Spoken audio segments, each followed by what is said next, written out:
So the fifth and final step of the machine is what we call re-engagement. And so at this point, if you think about it, they've come through the indoctrination, they've been engaged, they've hopefully bought, have had an opportunity to ascend. If they haven't, or if one of these didn't work, then they went into your segmentation bucket where you can then say, well, are you interested in this? How about this? How about this? But what about the people that never get reinterested? What about the folks that you go out and you have a good first date and everything seems fine and then they stop calling you back and you don't hear from them? What do you do with those leads? Well, that's where the re-engagement phase, which is the fifth phase, that's where this phase kicks into action. So the idea with this phase is to wake up dying leads, to go to them and say, hey, what happened? I'm still here, and as the name would suggest, to re-engage them. And the way that we typically deploy this is if someone hasn't opened or clicked on one of our emails in 60 days, then we know that there's a problem, right? Just like if you went out on a date with somebody, you had coffee, that went fine, and they signed up, and everything seemed good, and then all of a sudden, nothing. Radio silence, you would know, hey, there might be a problem here. So in the same way that you would respond and that you would follow up with somebody in a dating situation, it's a similar type of path that we follow here. And the goal really is to get them in an engagement series. The goal is in this re-engagement to get them back over here and get them into a re-engagement, or get them into an engagement series, to get them to go out on a date with you, to reconsummate that relationship. That is the ultimate goal, or to get them gone, to stop stalking them in another way. And so the basic kind of steps that follow with the re-engagement process, and this can be really as long as you want it to be. We recommend it going anywhere from 7 to 15 days, depending on how much time you want to put between them. But the basic steps is, you might want to send a couple of emails, 2 or 3 emails where they're a win back, right? Where you're saying, hey, have you seen this? Wow, we just released this new report. Did you see it? We're really excited about this. Where you're making your best deal. You're kind of throwing it all out there.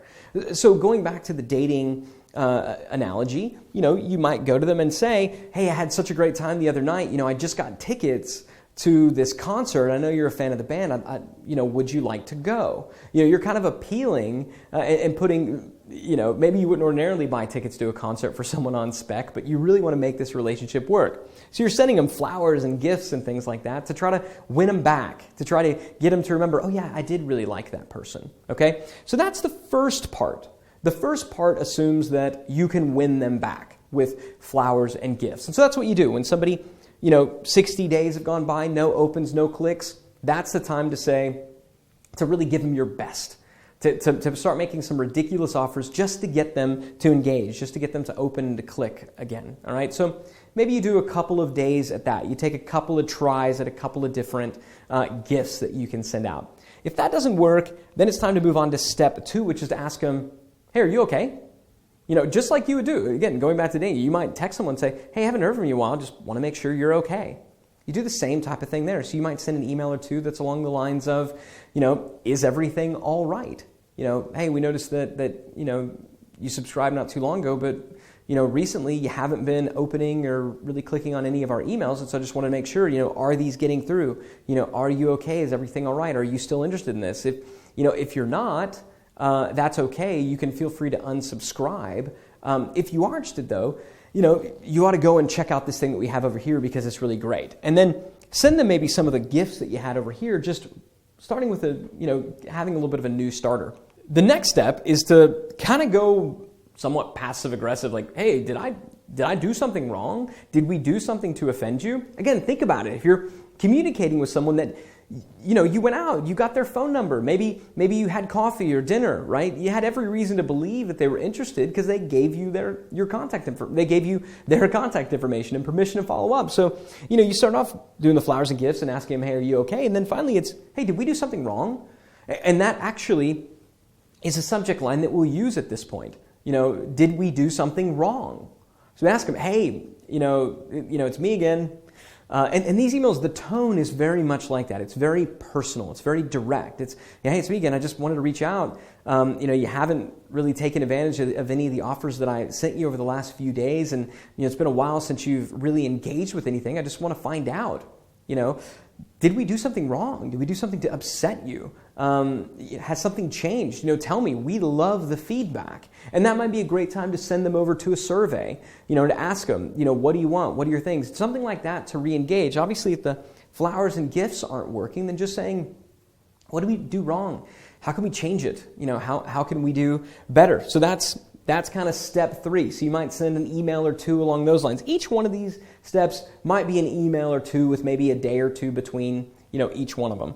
Then we get into step 4, and step 4 is where it's like, hey, look, this is kind of it. This is your last chance. And so what we'll do is the subject line that we'll use oftentimes is this goodbye? Right? Think about that subject line. Is this goodbye? And then we might do another one that's just all caps, last chance. And the tone of the email is, hey, over the last, week or so, I've been, sending you a number of emails, some gifts, really just trying to get you reactivated and re-engaged in what we're doing over here at, Digital Marketer. You haven't really responded or taken advantage of any of them. So I just want to let you know, I don't want to be sending you a bunch of stuff that you're not interested in. So at this point, if I don't hear from you, then, if you don't click on this link, if you don't come over here to re-opt in or do something to show me that you're alive, then I'm just going to have to remove you from our list. Obviously, I don't want to do that, and I hope that you don't want to do that either. If you do, then feel free just to click the unsubscribe link. If you don't, then please come back here, click this link, or re-opt in. Again, ideally, you're getting them to re-opt into a new engagement series, just to show me that you're still interested in receiving that. Again, it's exactly the same thing that you would send someone in the event that in a dating situation you haven't heard from them. You're asking them, hey, look, seemed like we had some fun, but I haven't heard anything from you. I mean, if I don't hear anything back from you after this is going to be my last text or my last message or, my last phone call, because the last thing I want to do is stalk someone who just isn't interested, right? Because if you keep emailing people over and over and over again, society has a word for that. It's called being a stalker, right? And it's ridiculous and absurd to continue doing that in the outside world. And yet, when I tell people that step 5, if they don't respond to this, is to actually remove them, to take them off of your list, yes, to unsubscribe them, people freak out and they say, oh no, I don't want to do that. These are my precious leads. I can't do that. What if maybe one day they come back? Look, it's already been 60 days. And then you spend another couple of weeks following up and still nothing. It could be that they're just not that into you. Okay? And it's time to stop stalking them, and it's time to just remove them. And the reason that you want to do this, apart from not being a stalker, is it's actually better for your list health overall. When you continue to send emails to unengaged people, the internet service providers out there, the Googles, the Yahoos, the AOLs, they're looking at you and they're saying, okay, our user here has not opened one of this person's emails in forever, and yet they still continue to mail them. Clearly they're a spammer. And that can actually hurt your reputation score. That can actually hurt your deliverability with people who are interested. So you need to do it not just because it's the right thing to do, not just because in many cases it will save you money, because with a lot of CRMs you're paying based on the number of leads that you have on your list.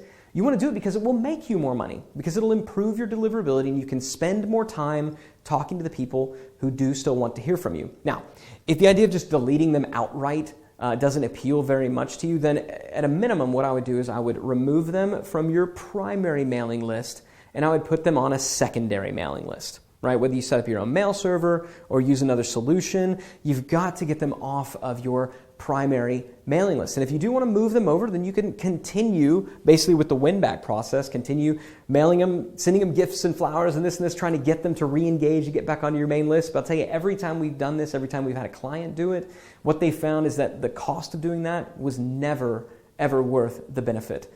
They're just not that into it. They've moved on.